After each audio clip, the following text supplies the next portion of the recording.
Fala pessoal, começando mais um episódio do Maratonando Podcast. Antes do vídeo começar, já se inscreve no canal, deixa seu curtir.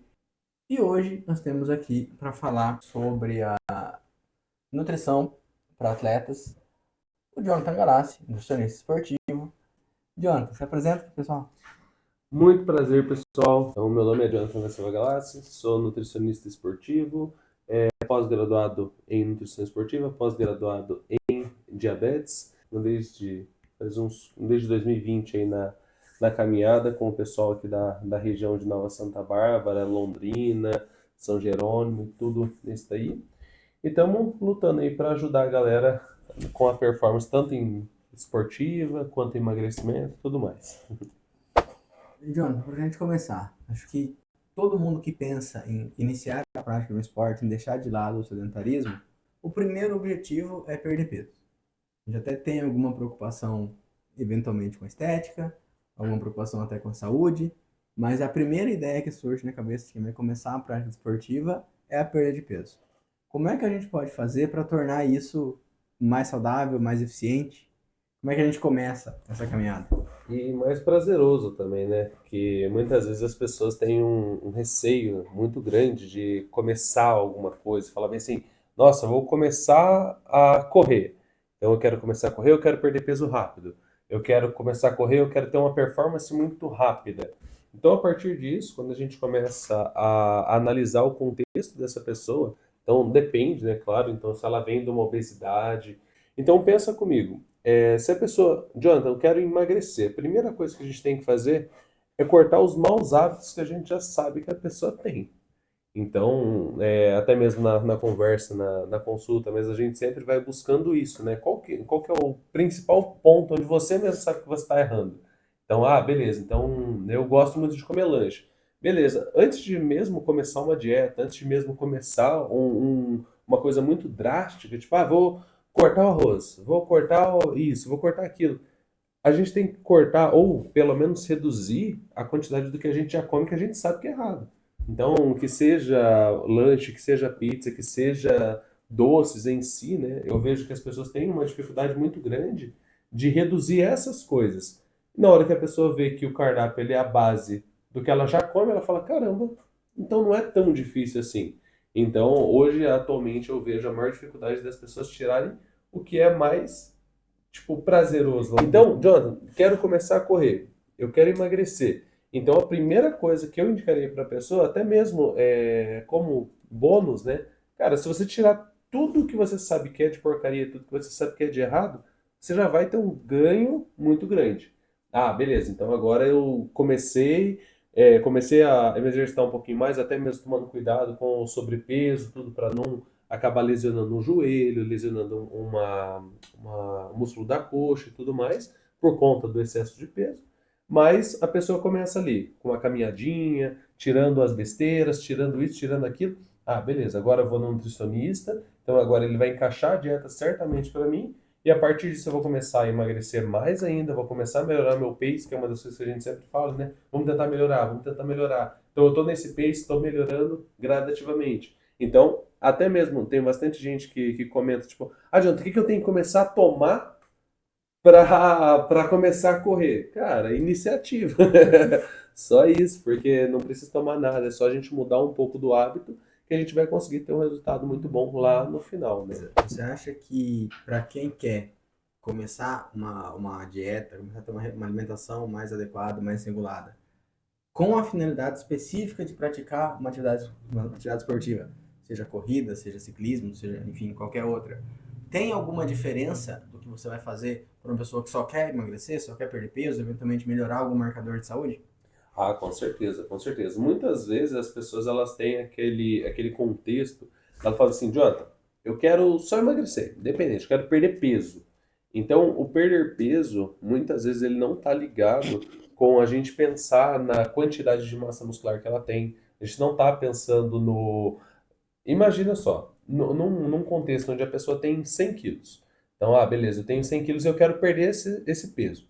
Mas esse peso eu tenho 50% de gordura.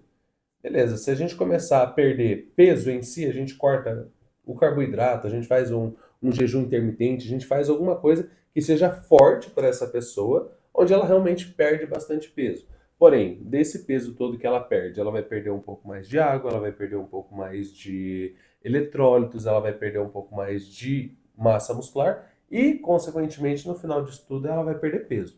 Só que muitas vezes essa perca de peso abrupta pode ser que ela perca, tipo assim, 50%, 50%. Então, metade de gordura, metade de massa. A gente não estava pensando nesse processo inteiro em percentual de gordura, a gente estava pensando em perda de peso. Então, beleza, então depois a gente vai começar a trabalhar com massa muscular? Vai. Então, mas tem muita gente que fala bem assim, Jota, eu quero ter um corpo bom, quero ter um corpo mais estético, um corpo mais forte.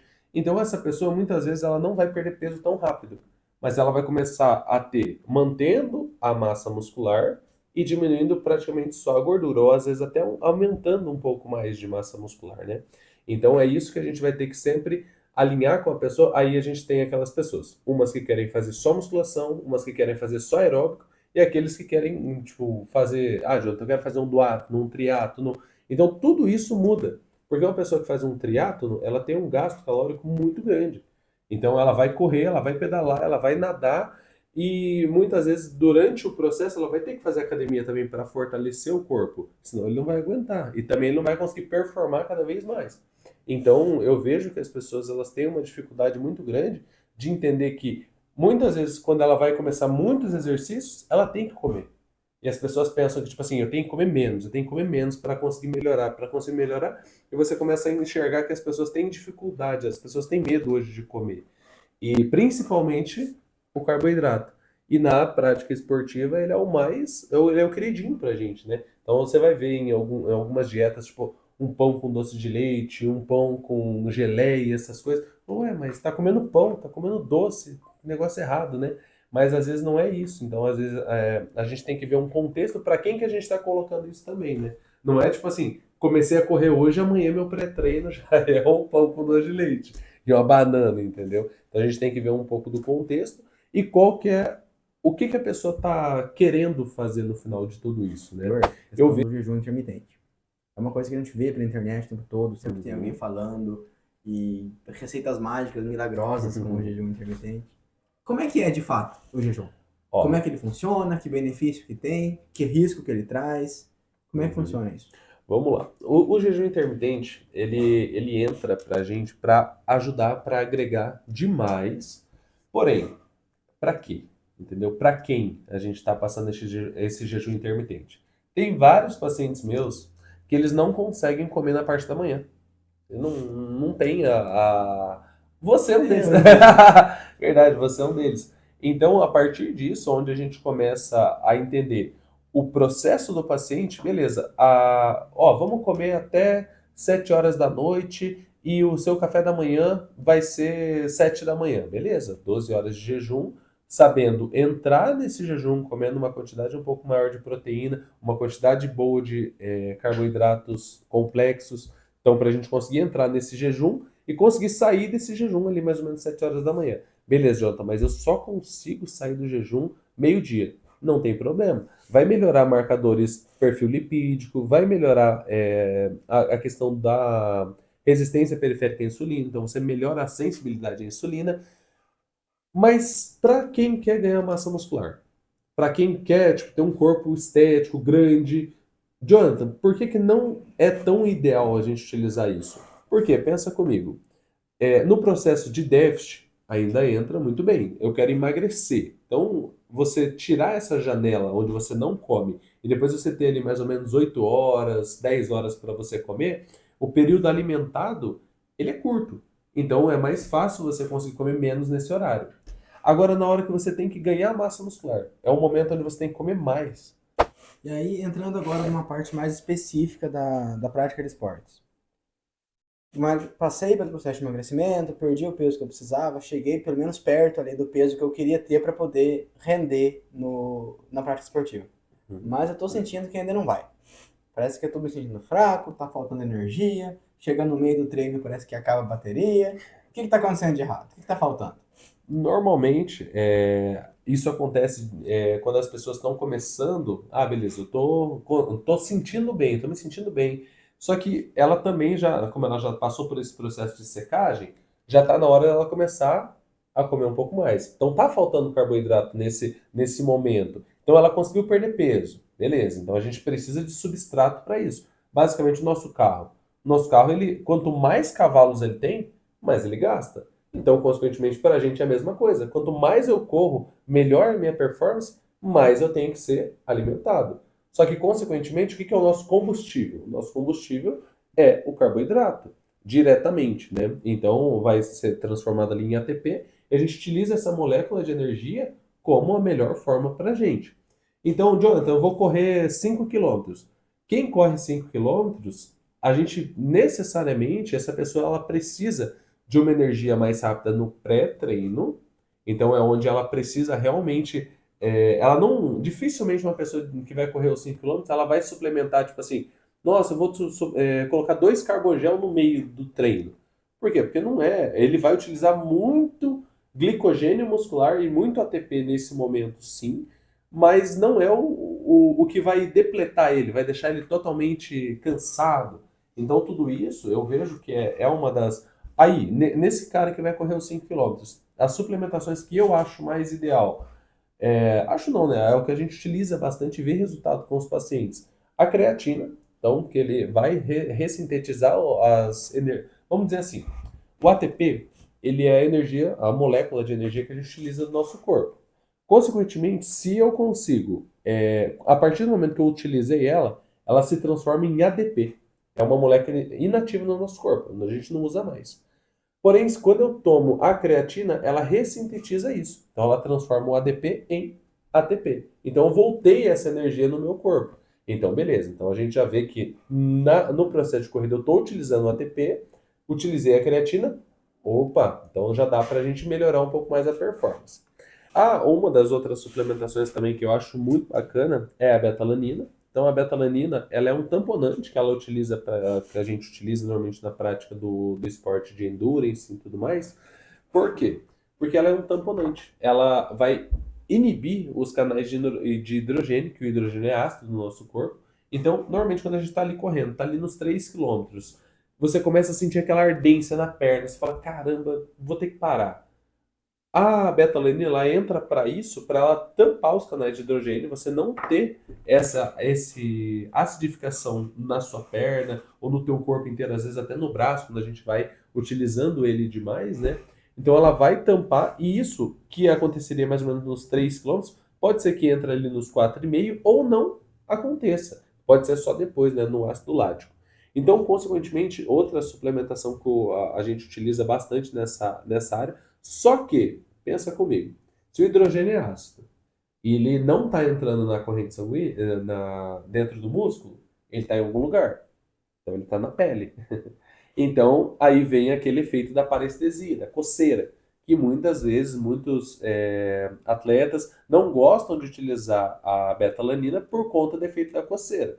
Então é onde muitas vezes a gente utiliza ali na faixa de 3 a 5 gramas por dia, mas muitas vezes a gente utiliza, tipo assim, 2 gramas e meia cedo e 2 gramas e meio à tarde ou à noite, para não ter esse efeito tão forte ou um pouco mais espaçado do treino, para a pessoa não ter essa coceira ou esse efeito tão ruim, né, durante o dia. Questão de os carbogéis também, né, para as pessoas que gostam de correr um longão um pouco mais. A gente precisa do carboidrato dentro, no intratreino, na verdade, né, ou até mesmo uma maltodextrina. O que é esses carboidratos rápidos? Pensa assim comigo. Ali nos seus primeiros. Quando a gente vai correr uma prova de 100 metros, você utiliza muita força. Então você pode ver tipo o Usain Bolt, o homem mais rápido do mundo, a gente vê que ele é um cara forte, ele não é um cara magro. Agora, quando a gente pega um campeão da maratona, o cara é magro. Então, consequentemente, você já olha um aspecto totalmente diferente. Então, aqui é uma pessoa mais magrinha e aqui é uma pessoa muito forte. Por quê? Porque essa pessoa forte, ela utiliza a força como principal fonte dela. Por quê? Porque ela precisa de explosão. Então, nos 100 metros, ele vai ser muito rápido. Nos 200 metros, ele vai ser muito rápido. Até os 400 metros, ou até mesmo uns 500 metros ali, ele vai ser muito rápido. Depois disso, ele vai começar a cansar muito fácil. Muito fácil. Então, aí entra aquela pessoa que tem uma cardiorrespiração um pouco melhor, então ela vai começar a utilizar um pouco mais de oxigênio, porque o Usain Bolt, quando ele começou a correr ali, ele não utilizou, muitas vezes ele não utiliza o oxigênio como fonte de energia. E essa pessoa que corre uns 42 quilômetros ali, ela utiliza muito o oxigênio. Então, a gente vai utilizar isso daqui. Então, por isso que eu comento que a suplementação para uma pessoa que vai treinar uma prova de explosão, ou uma musculação, ou algo mais assim, é uma suplementação mais básica, tudo mais. Não precisa de um intratreino, não precisa de carboidratos em excesso, nem nada. Agora, a pessoa, beleza, vou fazer 21 quilômetros. Cara, você vai passar por todos os processos. Então você passou os 100, você passou os 5, passou os 10 e agora você está ali. Nossa, e agora? O que eu faço? Como que eu mantenho o pace que eu estava ali no comecinho da prova até o final dela? Então é onde a gente entra com aquela suplementação intratreino, daí que seria a maltodextrina ou o carbogel, ou os dois também, muitas vezes, né? A gente utiliza também os eletrólitos, então que é um pouquinho de sódio, a gente vai utilizar um pouco também de potássio, magnésio, para o corpo também não ficar dando cãibras. Então a gente tem que todo um contexto, vai depender muito de cada paciente também. Tem pacientes que não sentem esse desconforto. Na minha prática clínica eu utilizo o menos possível. Por quê? Imagina comigo. Você começou a correr agora. Então eu coloquei para você creatina, betalanina, whey, coloquei ômega 3, vitamina D, zinco, magnésio, multivitamínico. Como que eu vou saber o que está fazendo bem para você e o que não está fazendo bem? Então, tipo assim, no meio do treino você está começando, nossa, Jonathan, tá me dando diarreia. E eu falei, e aí? Agora eu tiro o quê? Eu tiro tudo ou não tiro nada? Ou eu deixo e é isso mesmo. Entendeu? Então, isso que eu acredito que é bem complicado, né, para a gente trabalhar. Então, sempre, o que eu faço na minha prática clínica? Beleza, começamos. Como é um degrau acima do degrau, então beleza. Então, hoje você toma o quê? Não, Jonathan, não tomo nada. Então, beleza. Então, a gente vai começar. Vamos colocar a betalanina e a creatina. Jonathan, odiei a coceira. Beleza, então vamos tirar a betalanina, te fez mal. Então, nossa, mas ainda estou me sentindo muito bem e tudo. Vamos colocar uma cafeína então. Cafeína é um pouco mais adrenérgica, então vai te dar um pouco mais de up para você correr um pouco melhor. Até mesmo a cafeína é um suplemento que eu gosto bastante de utilizar pessoalmente, mas eu não tenho tanto problema com ansiedade. Então, tem muita gente que tem problema com ansiedade e, cara, 200 miligramas já é o bastante para a pessoa ficar ansiosa, para ela ficar, tipo, mais agitada. Isso normalmente é um problema durante o dia dela, né? Normalmente, quando a gente está falando de um profissional que só faz isso da vida, é uma coisa. Quando a gente está falando de uma pessoa que trabalha o dia inteiro e à noite vai correr, ou cedo vai correr, então isso daí não pode interferir dentro do dia dele, dentro do cotidiano dele. E como é que a gente faz a medição dessa suplementação em relação ao cara que está começando a correr, que está correndo ali num pace mais tranquilo, o cara que está mais devagar, e o cara que vai para a morte mesmo, que vai competir, que vai para ganhar a competição, que vai estar fazendo o esforço máximo o tempo inteiro? Tem diferença? Varia em razão do tempo? O cara como que vai terminar mais rápido precisa de menos coisa? Como é que é essa medição? Para eu tirar o microfone aqui da mesa, eu demando X de energia. Cara, para eu tirar essa mesa inteira do lugar, eu demando muito mais energia. Consequentemente, essa pessoa que está num pace de 3, 2 e pouquinho, uma pessoa que está num pace ali de mais ou menos uns 3,5, 2 e pouquinho, cara, tanto de energia que essa pessoa não está gastando para manter esse ritmo, entendeu? Mas ele é magro, mas ele... Não, ele tá, tipo assim, levando o corpo dele a um limite. Então, consequentemente, esse cara vai precisar de mais energia. Ele vai gastar o carboidrato dele, o ATP dele, muito mais rápido do que aquele cara de antes ali, para a gente conseguir entender também. Porém, tem um outro... O nome disso é percepção de esforço. Você entende que se eu hoje sair correndo, tipo assim, vamos fazer os 5 quilômetros, eu e você. Possivelmente hoje você está mais condicionado do que eu para fazer os 5 quilômetros. Por quê? Porque eu não estou correndo 5 quilômetros. Então, beleza, a gente saiu. Só que a gente chegou no final dos 5 quilômetros igual. E eu estava morto, cansado. E você também, morto, cansado. Só que você chegou 5 minutos na minha frente. Qual que foi a percepção de esforço?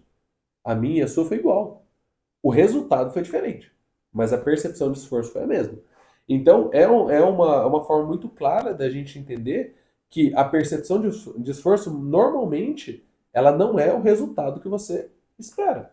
Então, aquele cara que treina há 10, 15, 20 anos, muitas vezes ele vai precisar de menos suplementação do que o cara que está começando agora. Entendeu? Então, ele vai ter uma percepção de esforço para correr num ritmo de 4, cara, de boa. Entendeu? Ah, não, esse aí é o meu. Só para soltar as pernas. E pra gente, a percepção de esforço para correr no 4 é absurda.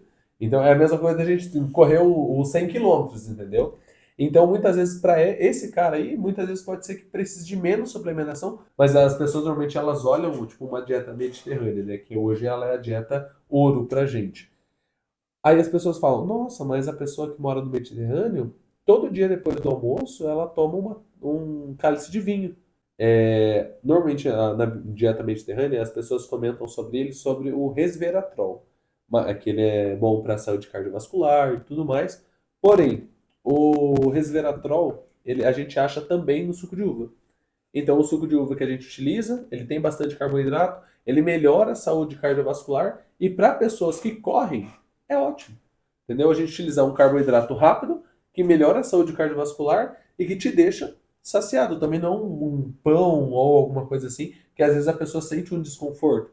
Então você pode utilizar um suco de uva, às vezes uns 250 ml ali, um pouquinho antes do treino, que você tem todos os benefícios e não tem o álcool. Entendeu? É uma boa utilização aí É também. legal.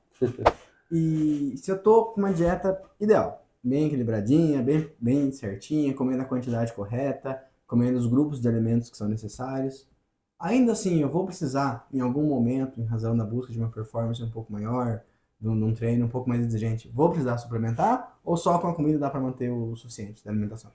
Olha, se for corrida de rua, uma corrida que você não busque tanta performance, Não, dá. quero correr para classificar Não, para as Olimpíadas. não, então aí tem que suplementar, infelizmente. E aquele cara que, Jonathan, não sou o melhor do mundo ainda, tô só para me divertir mesmo. Cara, esse cara aí ele vai tomar algumas suplementações, se ele quiser, é claro, mas ele consegue manter só com a alimentação corretinha ali, balanceada sempre, e lembrando que cada mês, mês após mês, se ele quiser evolução, ele vai ter que fazer alguma alteração na dieta, ele vai ter que entender o corpo dele. Então, Jonathan, eu tô sentindo muito mais fome. Eu vi que quando eu comia mais, eu estava correndo mais rápido. Quando eu estava comendo menos, eu estava correndo menos. Eu estava num pace até pior. Então, a gente vai entendendo isso do corpo dele, para até mesmo linkando o Fábio novamente. Quando a gente fez o acompanhamento com ele até os 80 quilos ele corria muito bem. Depois que ele caiu dos 80, a gente foi ali até os 76 quilos, ele falou, Jonathan, não vai. 76 quilos para mim é muito pouco. É muito difícil para mim. Eu tenho que voltar a subir. Por quê? Porque com 80 eu me sentia muito bem. Correndo, pedalando e trabalhando. E o trabalho dele também não é leve. Então, beleza, a gente subiu para os 80. Foi ali que ele conseguiu ver a melhor evolução dele. É um cara alto, então a gente tem que levar isso em consideração também. Então não existe o peso ideal para alguém correr. Existe o seu peso ideal para você correr. E a questão da hidratação, para manter uma hidratação adequada e que tipo de prejuízo a gente pode ter se não fizer isso? Cara, normalmente a hidratação, algumas pessoas utilizam um cálculo, que seria ali mais ou menos de 35 a 50 ml por quilo de peso. Ah, beleza, isso vai te manter num estado hidratado? Vai. Porém, para quem? Entendeu? Jonathan, mas eu corro. Beleza, então você está jogando água fora. Então o teu corpo ele tá eliminando um pouco mais de água. Então você tem que beber água intra-treino ali também, muitas vezes. Jonathan, como que eu consigo mensurar isso? Normalmente é pela coloração da urina. Então a coloração da urina, normalmente ela tem que estar numa coloração próxima da palidez, próximo da transparência. Então, Jonathan, eu tomo bastante água, mas mesmo assim minha urina tá escura. Aumenta, vai aumentando. Por quê? Porque a necessidade do teu corpo é é muito grande. Então, tem muita gente que toma ali 2 litros de água por dia. Cara, é difícil eu falar para você assim, toma 2 litros de água. Beleza, mas você hoje tem quantos quilos? 70, mais ou Então, menos. 70 quilos e 68.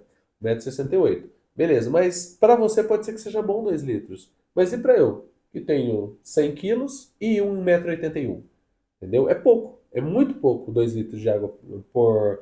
Tipo assim, se a gente fazer aquele cálculo que a gente, tipo, 30 vezes 100 já dá 3 litros. E esse é o mínimo. Então eu teria que fazer vezes 50 ali, que seria uma boa, então é 5 litros de água. Então, para mim, o que seria pouco, para você é muito. Entendeu? Para você é o ideal, vamos dizer assim. Então a gente tem que visualizar esse contexto e realmente precisa. A coloração da urina ela é muito melhor para a gente utilizar do que realmente o cálculo. Por quê? Porque depende do que você faz. E a coloração da urina, quando você vai vendo que ela está cada vez mais escura, é que realmente é um estado de desidratação do nosso corpo. A gente está eliminando metabólicos muito fortes. Então, e até mesmo o cheiro da urina, a gente tem que tomar um pouco de cuidado também. Que quanto mais fétida ela tá, mais desidratado o teu corpo tá também. Então, é uma das coisas que a gente tem que ir melhorando cada vez mais, mas eu também não estou dizendo para você tomar água e ficar, tipo assim, 24 horas no banheiro, a cada 10 minutos ficar indo no banheiro. E a gente vê, isso são estratégias também que normalmente lutadores ou fisiculturistas utilizam, de você usar uma hiperidratação, onde você toma, tipo assim, 8, 10 litros de água por dia, e depois você reduz isso drasticamente. Para quê? Para a pele grudar nos músculos e tudo mais, ficar esteticamente bonito, mas não é saudável, vamos dizer assim, né?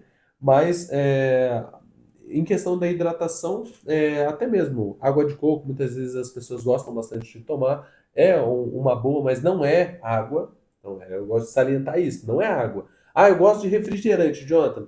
Não é água, entendeu? Isso é um problema. Ah, mas é líquido. Não. Água é o que a gente pega na torneira ou a gente pega ali de um filtro.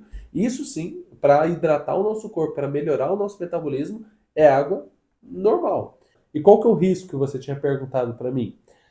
Quanto mais desidratado, pensa assim, quando o nosso músculo está hidratado, ele está bonito, ele está liso. E quando ele está desidratado, ele está tipo assim, um emaranhado, assim, vamos dizer assim. Só que o que que isso é um problema? Aí você sai correr. Aí você sai correr. Qual que é a chance de você lesionar esse músculo? Qual que é a chance de você ter um problema no tendão desidratado? Entendeu? Então, não, hoje eu vou fazer um longão, mas eu não tomei 1 litro, não tomei 1 litro da água durante o dia. Cara, a chance de você lesionar é muito fácil. Então, isso é uma das coisas que a gente vai calculando pro paciente, a gente vai idealizando para ele e falando assim, cara, é isso mesmo que você quer? É assim que você. Ah, beleza, eu quero melhorar, eu quero fazer isso, quero fazer aquilo. Então, beleza, então você tem que fazer sim o que tem que ser feito. João, estamos chegando já quase 1 hora de papo. Poderíamos ficar aqui pelo resto do dia, mas temos que te liberar. Aham. Antes disso, fala um pouquinho do seu trabalho. Então, para acompanhamento e tudo mais, atualmente eu atendo em várias cidades. Então vamos começar aqui pela sua cidade. Hoje eu atendo em São Jerônimo, dias de quarta-feira, normalmente ali na Camila Sutil, que é a fisioterapeuta daqui. Em Nova Santa Bárbara, normalmente dias da noite, a maioria dos dias eu atendo lá, então mais ou menos até 9 horas da noite eu atendo em Santa Bárbara. Santa Cecília do Pavão, normalmente eu atendo quinta-feira, normalmente na parte da tarde, ali até mais ou menos umas 6 horas da tarde, da noite ali. Às vezes passa um pouquinho, mas no máximo até umas 8 em Santa Cecília, às quintas-feiras. Em Amoreira, normalmente eu atendo dia de sábado. Amoreira e Açaí, eu atendo dia de sábado. Então, na parte da manhã, normalmente eu atendo em Amoreira e na parte da tarde atendo em Açaí. E em Londrina agora, normalmente, todas as segundas-feiras eu atendo em Londrina, na Gleba Palhando, na Torre Pietra. Aí fica. E fora o online também, que hoje, graças a Deus, a gente atende bastante gente de fora. E para você que quiser, que não é daqui de perto e quiser fazer um acompanhamento online também, estamos à disposição. E onde é que eu te acho em rede social para ver o seu trabalho? Ver, você sempre está postando lá os resultados dos pacientes e tudo mais. Nas redes sociais, o meu Instagram é Jonathan Galassi Nutri. Ali eu posto alguns resultados de alguns pacientes, coloco algumas receitas, algumas dicas também para o pessoal. E também no link da bio você já vai achar direcionamento para todas essas cidades e para online também. John, então eu queria muito te agradecer. Um programa bem legal, a gente tem muita informação aí, muita orientação bacana para dar um direcionamento pessoal, tirar várias dúvidas que a gente tinha. E obrigado mesmo. Espero que, quem sabe, no momento posterior a gente possa voltar, a conversar mais. Sei que tem muito mais coisas que a gente pode explorar, Uhum. aí tanto nessa faixa de falar sobre emagrecimento, quanto falar mais da nutrição voltada para a prática esportiva, para performance e tudo mais. Mas o tempo não permite que a gente faça isso tudo de uma vez. Então, muito obrigado. E quiser se despedir do pessoal, fique à vontade. Muito obrigado, pessoal. Disponibilizar todo o tempo aí para conversar um pouco, para ver essa conversa com a gente, esse bate-papo muito, muito bacana. E também pedir uma força aí para o Juninho, para seguir ele aí, curtir tudo aí, mandar para o seu amigo que corre, mandar para o seu amigo que treina. Eu acho que vai ser muito válido para ele e para você também. É isso aí, pessoal. Então, a gente se vê no próximo episódio. Não se esqueça de curtir e compartilhar esse vídeo. Deixa sempre seus comentários aí para que a gente possa saber como as coisas estão indo. A gente aceita sempre novas sugestões, novas dicas. Sugestões de contatos são sempre bem-vindas. E é isso. Até a próxima e tchau!